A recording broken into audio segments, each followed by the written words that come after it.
Hi hello வணக்கம். நான் உங்கள் நந்தகுமார் பேசுகிறேன். இன்றைக்கி திமுக 2024 பாராளுமன்ற தேர்தலை முன்னிட்டு மக்களுக்காக அவங்க அறிவிச்சிருக்கக்கூடிய வாக்குறுதிகளை பற்றி தான் பேசுகிறோம். இப்போ இந்தியாவில் இருக்க எல்லா குடும்ப தலைவிகளுக்கும் மாதம் 1000 ரூபாய் கொடுக்க போகிறேன்னு சொல்லியிருக்காங்களே, அதை பற்றி என்ன நினைக்கிறீங்க? இன்னொரு கேள்வி, இன்றைக்கி இந்தியா நாட்டில் மொத்தமாக எத்தனை குடும்ப தலைவிகள் இருப்பாங்கன்னு ஒரு ஐடியா உங்களுக்கு இருக்கா? உதாரணத்துக்கு நம்மளுடைய இந்தியாவினுடைய பாப்புலேஷன் இப்போது 144 கோடி.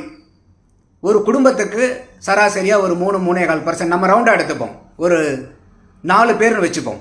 அப்போது 4 பேர் ஒரு குடும்பத்துக்குன்னு வச்சா 144 கோடியை 4ஆல் வகுத்தீங்கன்னா என்ன வரும்? 36,000 கோடி குடும்பம் இருக்கும்.